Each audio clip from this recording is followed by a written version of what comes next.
You've been asked a lot. Why don't you run for president? Why don't you run for president? You have said you're not going to do that. You've gone all Chris Christie on that. You're kind of the thin black Chris Christie. Now, Marco Rubio has been touted as the VP pick for whoever wins the Republican nomination. He's kind of made some indications he's not all that interested. So what about the VP slot? What about the VP slot? It's amazing that you would put me in this kind of spot because whatever I say is going to be national news. But, this is what I look at, Steve. 4 years ago, I was sitting in the desert of Kandahar, Afghanistan, and, you don't know which way your life is going to go. So it is not, about what I want to do, but it is truly what God has planned for me in my life as well as the American people. And, I don't know. Whoever ends up being the presidential nominee, I'm sure he'll have his lineup that he wants to look at. I don't think that would be a consideration, but I will always seek to serve my country after I consult with God and after I talk with my wife.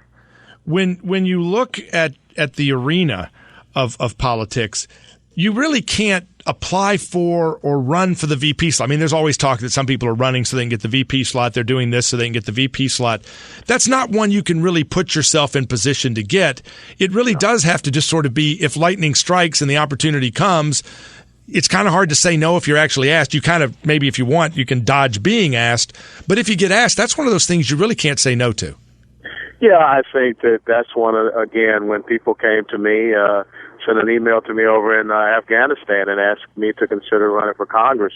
When people want you to step up and once again be a defender of this constitutional republic just in a different uniform, kind of hard to say no. So, I don't know what the future holds, and so we'll just sit and see. But for right now, I just want to be the best possible congressional representative that I can be for the people of CD 22 down in Florida and truly represent American conservative principles and values. So unlike Marco Rubio, you're not saying no. No, you can't sit up here and say no. I mean, and I'm not really as good a friend as you thought I am I? I mean, here I am pushing you on it. Yeah, you're pushing me, but I'm not going to be so silly and immature to sit up here and say no, because I love my country. And if people thought that I had something within me to be able to serve at a higher capacity, I would do my best. Like I say, after I prayed about it, talked to the wife about it, and talked to our constituents in CD 22. But I really don't see that happening. But I'm not going to sit here and say absolutely not.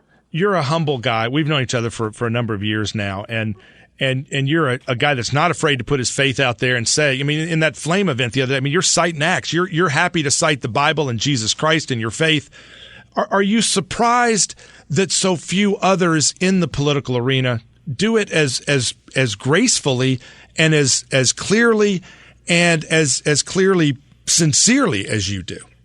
Well, you'd have to ask. And I'm not asking you to judge others. I'm just asking how you feel so comfortable doing it when so few do. Steve. I mean, this country was founded by godly men. It was founded by men who embraced their Judeo-Christian faith heritage, and so that's part of the cornerstone of the American experience. And when you read a book such as America's Godly Heritage by David Barton, why wouldn't anyone that is up here in Washington D.C. want to embrace that faith heritage? Because that's what established this great experiment in freedom, liberty, and democracy called the United States of America.